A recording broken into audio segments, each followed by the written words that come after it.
আমি যখন তখন যে কারোর সঙ্গে রেগে যাই। রাগ দমানোর জন্য কি করতে পারি? অনুগ্রহ করে পরামর্শ দিবেন প্লিজ। যখন তখন রেগে যাওয়া এটা একটা রোগ, মানসিক রোগ। এটার থেকে উত্তরণের জন্য একজন ঈমানদার তিনি কয়েকটা কাজ করবেন। এর ভিতরে একটা হলো যখনই তার মেজাজ গরম হবে তখন তিনি আউযুবিল্লাহি মিনাশ শাইতানির রাজিম পাঠ করবেন। নবী করিম সাল্লাল্লাহু আলাইহি ওয়াসাল্লাম এক ব্যক্তি রাগান্বিত হতে দেখে দূর থেকে আরেকজনকে তিনি বলছেন, ওই ব্যক্তিকে যেন শুনতে পান সেভাবে করে বলেছেন যে, "এই লোকটা যে এখন রাগান্বিত হয়েছে আমি যে একটি বাক্য জানি যেটা বললে তার মধ্যকার রাগ চলে যাবে।" তখন নবী সাল্লাল্লাহু আলাইহি ওয়াসাল্লাম বলেছেন, "আউযুবিল্লাহি মিনাশ শাইতান।" শয়তান থেকে আমি আল্লাহর কাছে পানা চাই। কারণ শয়তান মূলত মানুষকে খেপিয়ে তোলে এবং খোঁচা দেয়।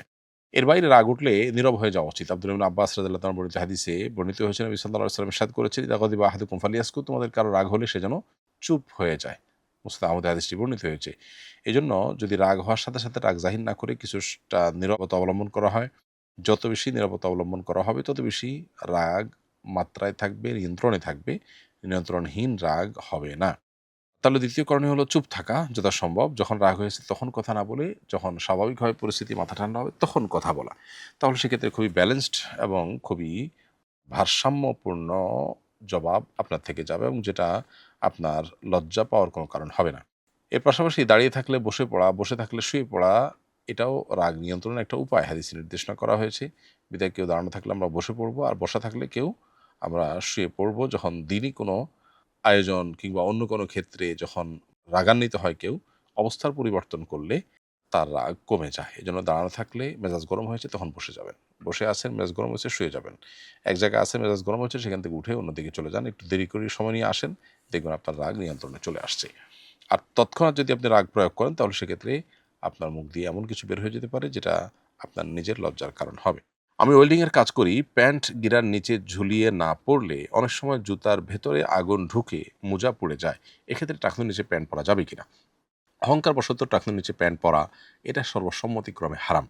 তবে অহংকারবশত না হয়ে এমনিতে অন্য কোনো কারণে, অহংকার ছাড়া অন্য কোনো কারণে টাকনুর নিচে প্যান্ট পরাকে অনেক উলামা একরাম জায়েজ বলেন। আবার অনেকেই সাধারণভাবেই সর্বপ্রকার টাকনুর নিচে প্যান্ট পরাকে নিষিদ্ধ বলেন। কারণ নবী করিম সাল্লাল্লাহু আলাইহি ওয়াসাল্লাম এর হাদিসগুলো দেখলে আমরা দেখতে পাই বেশিরভাগ হাদিসগুলোই হলো সেগুলোকে জেনারেলি বলা আছে যে টাকনুর নিচে যেটা যাবে এটা জাহান্নামের আগুনে পুড়বে। তবে ওজরের কারণে বিশেষ কোনো প্রেক্ষিতে যদি টাকনুর নিচে কাপড় যায় সেটা সর্বসম্মতিক্রমে হালাল বা জায়েজ হবে। যেমন আপনি যেই পদ্ধতির কথা বলেছেন যে ওয়েল্ডিং এর কাজ করেন, এখানে প্যান্ট দিয়ে যদি আপনার ঢেকে রাখা না হয় তাহলে সেক্ষেত্রে মোজা পুড়ে যায় এবং ফুলকি এসে পড়ে। এরকম যদি হয় তাহলে সেক্ষেত্রে প্রশ্নোত্তর ক্ষেত্রে এটা আপনার জন্য জায়েজ হবে কারণ এটা একটা ওজরের ভিত্তিতে আপনি করতে হচ্ছে। অন্যের খাবারের বর্জিত বা অতিরিক্ত অংশ খাওয়াতে কোনো কল্যাণ আছে কিনা? যেমন কেউ একটা পেয়ারা অর্ধেক খেয়ে ফেলে রেখেছে, ওই অংশটুকু আরেকজন খেয়ে ফেলল। এটা অনেকে অপছন্দ করে। আমি শুনেছি এতে রিজিকের বরকত হয়। কোরআন হাদিসের আলোকে এ ব্যাপারে জানতে চাই। অন্যের খাবার রেখে দিলে সে খাবারের অর্ধেক কেউ বার্গার খেয়ে রেখে গেলেন, কেউ পেয়ারা খেয়ে রেখে দিলেন। অতিরিক্ত যে অংশটা, এই বর্ধিত অংশ বা অতিরিক্ত অংশ এটা খেলে ঈমানদারের জন্য আলাদা কোনো ফজিলতের কথা কোরআন বা হাদিসে কোথাও বর্ণিত হয়নি। এই মর্মে অনেক কথাই লোকমুখে প্রচলিত আছে যে ঈমানদারের জুটা অন্যদের জন্য শিফা।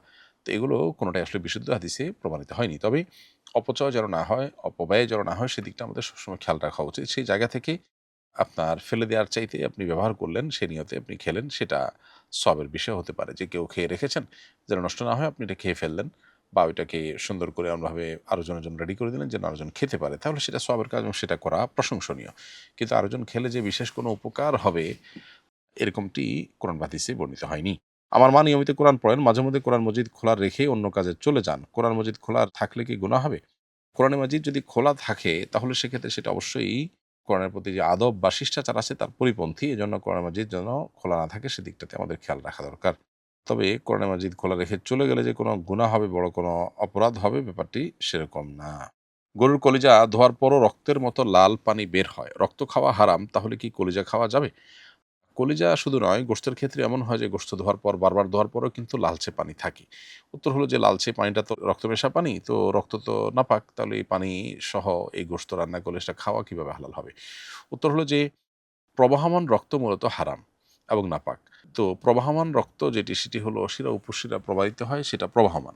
আর গোশতের সাথে বা কলিজার সাথে যে গোশতটুকু লেগে আছে এটা প্রবাহমান নয়। এটা প্রবাহিত কিংবা চলমান নয়। ফলে গোশত বা কলিজা বারবার ধোয়ার পরও যদি লালচে ভাব থাকে, পানিতে রক্তের আভা থাকে, সেটি খাওয়া যাবে। সে গোশতও খাওয়া যাবে, কোনো অসুবিধা নেই।